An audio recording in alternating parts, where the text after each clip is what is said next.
বিয়ে তো করেছিস অনেকদিন হয়ে গেল, এবার গিয়ে হানিমুনটা সেরে আয়। আফরিন, হুম, আমার বাবা কোথায়? তোমার বাবা কোথায়? তোমার বাবার কথা আর কি বলবো বলো? এই বুড়া বয়সে তার ভীমরতিতে ধরেছে। সেই এই বয়সে, সেই বয়সে আবার আরেকটা বিয়ে করতে চায়। তুমি বলো বাবা, সে যদি এখন আবার বিয়ে করতে চায় তাহলে আমার কি হবে? আমার কি এখন সেই বয়স আছে যে আমি অন্য পরপুরুষের সাথে গিয়ে বিয়ে করব? হ্যাঁ ভাইয়া, মা ঠিকই বলেছেন। এই যে বাবা সারাদিন অসুস্থ হয়ে পড়ে থাকে, খাবার টেবিলে খাবার খেতে গেলে উক্কুর উক্কুর করে কাঁদতে থাকে, এই বয়সে এই বয়সে সে বিয়ে করতে চায়। বলুন, তার কি এই বয়সে বিয়ে করার কথা বলা ঠিক? এমন কেন চরিত্র, চরিত্রটা এত খারাপ যার কারণে আমি আর মা বাধা দিয়েছিলাম। আর এখন এখন আমি আর মা যখন বাধা দিয়েছি তখন আমরা দুইজনে খারাপ। দেখ, তুই আমার সৎ ভাই হলো আমার বড় ভাই, তোর কাছে বলতে না আমার কথাগুলো লজ্জা লাগতেছে। আমাদের বাবা এতটা যে চরিত্রহীন আমার জানা ছিল না। যদি তুই চোখে না দেখতাম আর কানে না শুনতাম না, কখনো বিশ্বাসই করতে পারতাম না যে তোর মা মারা যাওয়ার সাথে সাথে আমার মাকে বিয়ে করেছে, এখন আবার আরেকটা বিয়ে করতে চায়। একটা বার চিন্তা করে দেখ, কত বড় চরিত্রহীন হলে এই বুড়ো বয়সে এসে বিয়ে করতে চায়। আর একটাও ফালতু কথা বলবি না আমার বাবাকে। এতক্ষণ যাবৎ অনেক কথা শুনছি তোদের। আমার বাবা কোথায় সেটা তো তোরা জানিস না, আমি খুব ভালো করেছি। বাবা, বাবা,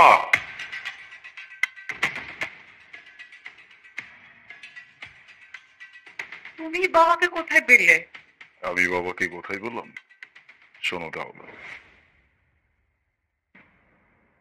বাবা রে, আমার কোনো ভিক্ষা দাও না রে বা, আমি কয়দিন ধরে বাপরে কিচ্ছু খাই না রে বা। বাবা, বাবা, তুমি এইখানে ভিক্ষা করতেছো কেন? আমি তুই আমি কেন ভিক্ষা করতেছি? আমার কর্মদোষে আমি ভিক্ষা করতেছি রে বা। বাবা, কি হয়েছে? আমারে আমারে খুইলা কও। আরে, আমি তো সুখের জন্য দ্বিতীয় বিয়া করছিলাম। তোর সৎ মা, সৎ ভাই, সৎ ভাইয়ের বউ আমার বাড়ির থেকে বার করে দিছে। মা তোমারে বাড়ি থেকে বের করে দিচ্ছে? ঠিক আছে, তুমি চলো আমার সাথে।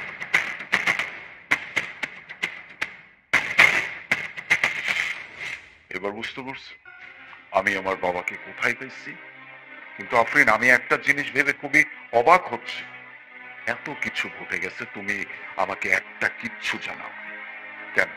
আমি তোমাকে সবকিছু খুলে বলছি। আমি কেন তোমাকে বলিনি, আসলে আমার বিবেক আমাকে বাধা দিয়েছিল। কারণ তুমি তো দেশের বাইরে থাকো, আর তুমি যদি এইসব জানতে পারো, তোমার যদি কিছু হয়ে যায়, তুমি যদি স্ট্রোক করো, এই জন্য আমি তোমাকে কোনো কিছু বলতেছি না। আমি ভেবেছিলাম যে তুমি সুস্থ সবলে দেশে ফিরে আসো, তারপর আমি তোমাকে সব কিছু জানাবো। তুমি জানো না, তোমার মা এতক্ষণ যা বলেছে সব মিথ্যে কথা বলেছে। তোমার ভাই, তোমার ভাইয়ের বউ সব মিথ্যে কথা বলেছে। বাবার চরিত্র কোনো সমস্যা নেই, আসলে বাবা তো একটু অসুস্থ। বাবা কিছুদিন পর পরে অসুস্থ হয়ে পড়ে, আর এর জন্য তারা বাবাকে নিজেও সেবা যত্ন করতো না, আমাকেও সেবা যত্ন করতে দিত না। বাবাকে তার বাসা থেকে বের করে দিয়েছে, আর আমাকে বলেছে আমি যেন এগুলো তোমাকে না বলি। আমার কোনো উপায় ছিল না, এই জন্য আমি তোমাকে জানাতে চাইনি।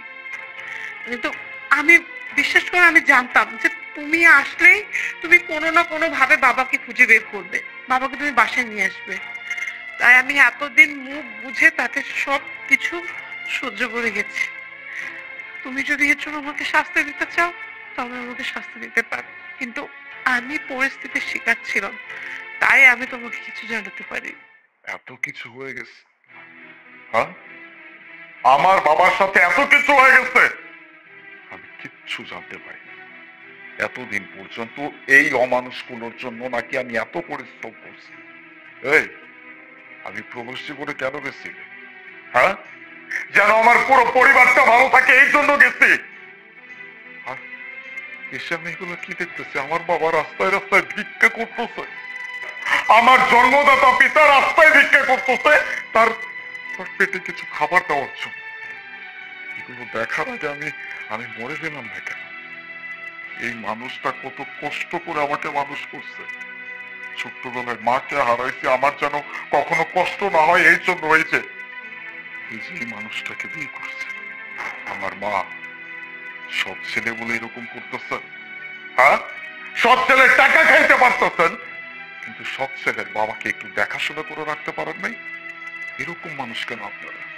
হ্যাঁ, আমার বাবার সাথে এত বড় অন্যায় করার আগে আপনাদের বিবেকে একটা বড় বাধা দিল না যে আমি যদি এগুলো জানতে পারি তাহলে আপনাদের সাথে কি হইতে পারে?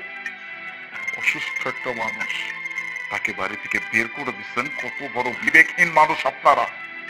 আরে যে তুই কিরে, এই মানুষটা তো তোর বাবা, তার সম্পর্কে এরকম বাজে কথা বলতে তোর তোর বিবেকে বাঁচলো না?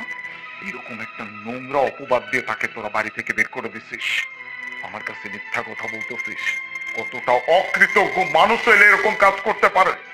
তোদের জন্য রাত দিন 24 ঘন্টা পরিশ্রম করে এত এত টাকা পাঠাইছি যেন তোরা ভালো থাকতে পারিস, আর দিন শেষে আমার আমার বাবাকে বের করে দিছিস।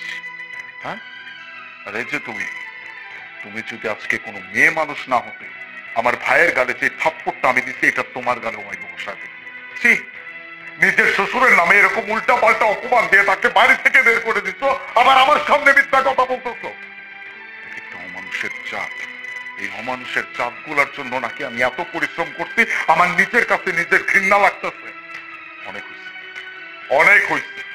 এই বাড়িটা আমার, আমার বাবার। এই বাড়িতে সর্বপ্রথম হক আমার। আমার বাড়িতে আমি তোদের মতো অমানুষ একটাকেও রাখবো না। এই মুহূর্তে আমার বাড়ি থেকে বের হবি। তোদেরকে আমি এতদিন যাবৎ সহ্য করছি শুধুমাত্র আমার বাবার জন্য। ছোটবেলা থেকে তোরা কেউ আমাকে দেখতে পারিসনি, না আপনি না আমার এই ভাই, কেউ না। সব সহ্য করছি আমার বাবার মুখের দিকে চেয়ে। দিন শেষে সেই বাবাকে যখন তোরা বাড়ি থেকে বের করে দিতিস, তোদের জন্য এতটুকু মায়া আমার মনে কাজ করতেছে। এই মুহূর্তে আমার বাড়ি থেকে বের হবি। যদি আর এক মুহূর্ত আমার চোখের সামনে দাঁড়িয়ে থাকবে, এক একটাকে আমি এখানে চিন্তা দাফন করে দিব। বেরো বাবা আলী। বাস, বের হইতে বলছি আমি সবগুলোকে। বেরো।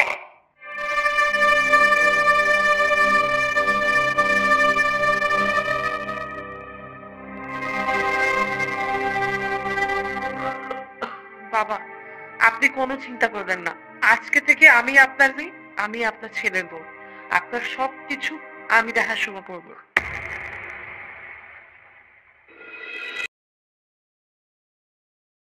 তারপর বলুন আমাদের প্রজেক্টের কি অবস্থা?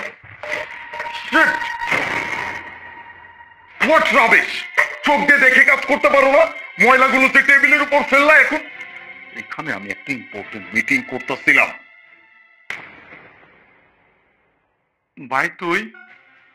স্যার এই তোমার ভাই। এই ভাইয়ের কথাই কইছিলাম, ছোট্ট ভাই। এই ভাই কিসের ভাই? এই তোর মাথা ঠিক আছে? তুই কাকে কি বলছিস? কে তোর ভাই? স্যার এইসব ক্লিনার কেন আপনার কেবিনে ঢুকে? কোন সাহসী ঢুকে? এই বেরো এখান থেকে, এক্ষুনি এসব পরিচয় এখান থেকে বেরো। কি তুই সব ভুলে গেছোস?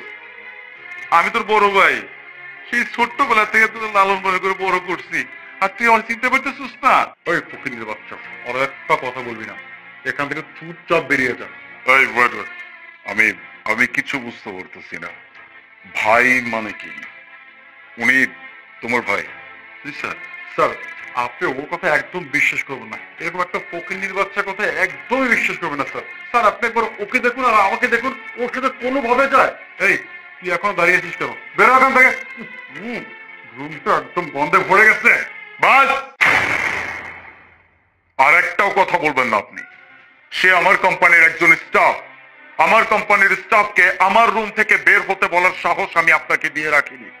আমার কোম্পানি থেকে যদি বের হতে হয় তাহলে আপনারা বের হবেন। স্যার আপনি সব কি বলছেন? আমি তো কিছুই বুঝতে পারছি না। বুঝতে পারতেছ না তাই তো? ঠিক আছে, আমি আপনাদেরকে ক্লিয়ার করে বুঝাই দিচ্ছি। এই যে মানুষটাকে দেখতেছেন না, যে আমার কোম্পানির একজন ক্লিনার, সে কিন্তু আর কেউ না, আপনার হাজবেন্ডের একমাত্র বড় ভাই। হোয়াট? যা শুনছেন একদম ঠিক শুনছেন, অবাক হওয়ার কিচ্ছু নাই। আমি যেটা বলছি একদম সত্যি কথা বলছি। ছি, ছি, ছি, ছি।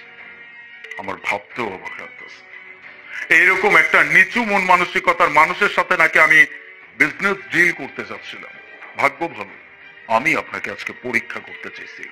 যদি এই পরীক্ষাটা আমি না করতাম তাহলে একটা অমানুষের সাথে আমি বিজনেস ডিল করতাম, যেটা আমার কোম্পানির জন্য একদমই ভালো হতো না।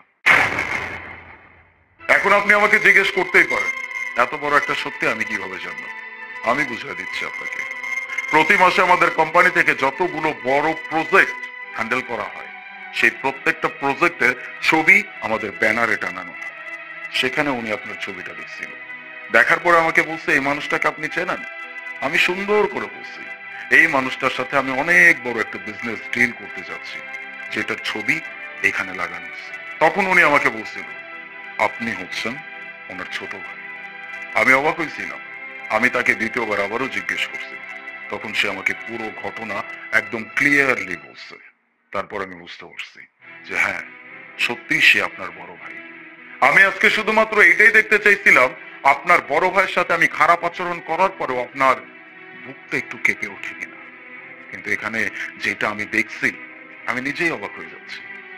নিজের রক্তের ভাই, তাকে আপনি কিভাবে অস্বীকার করেন? হ্যাঁ, আমি তার কাছ থেকে শুনছি ছোটবেলায় আপনাদের বাবা মা মারা গেছে, তারপর থেকে এই মানুষটা আপনাকে মানুষের মতো মানুষ করছে। আজকে এই যে কোটি কোটি টাকা চোখের সামনে দেখতে পারতেছেন না, এটা হয়তো শুধুমাত্র তার বদৌলতে আপনি দেখতে পারতেছেন, আর তাকে আপনি অস্বীকার করতেছেন। সেই মানুষটা তার রক্তের সম্পর্ক এইভাবে ডিনাই করতে পারে, সেই মানুষ তো আজ বাদে কাল আমার সাথে বিট্রে করবে, এটাতে কোনো কোনো সন্দেহ নেই। আপনি যে কোনো সময় আমার সাথে বিট্রে করতে পারেন। অতএব এইরকম একটা লোকের সাথে আমি কোনো প্রকার বিজনেস ট্রেনিং এ যাবো না। না না স্যার, স্যার এত বড় ক্ষতিটা আমার করবে না স্যার। এখানে আমার অনেক টাকা ইনভেস্ট করা হয়ে গেছে স্যার। যদি আপনি কোনোভাবে ডিলটা ক্যান্সেল করেন, আমার অনেক বড় ক্ষতি হয়ে যাবে। প্লিজ স্যার, আপনি দয়া করুন স্যার।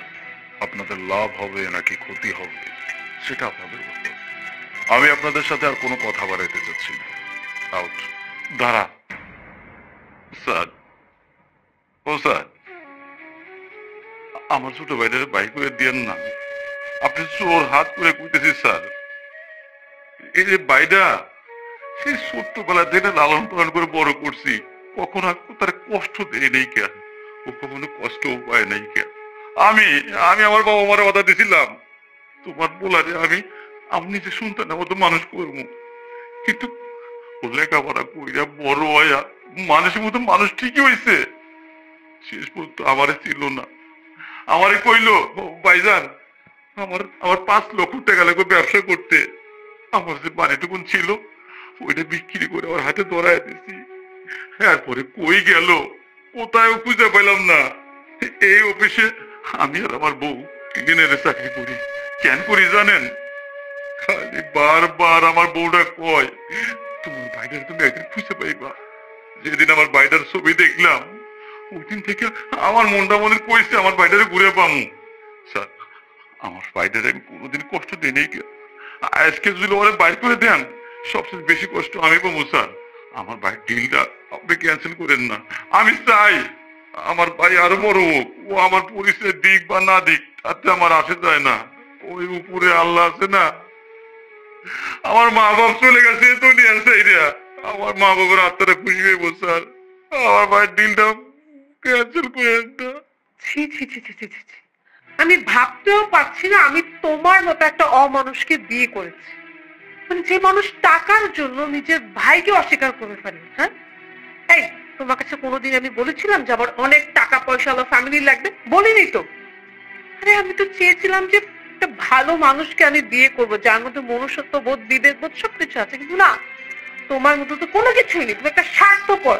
তুমি নিজের স্বার্থের জন্য তোমার ভাইকে অস্বীকার করেছো।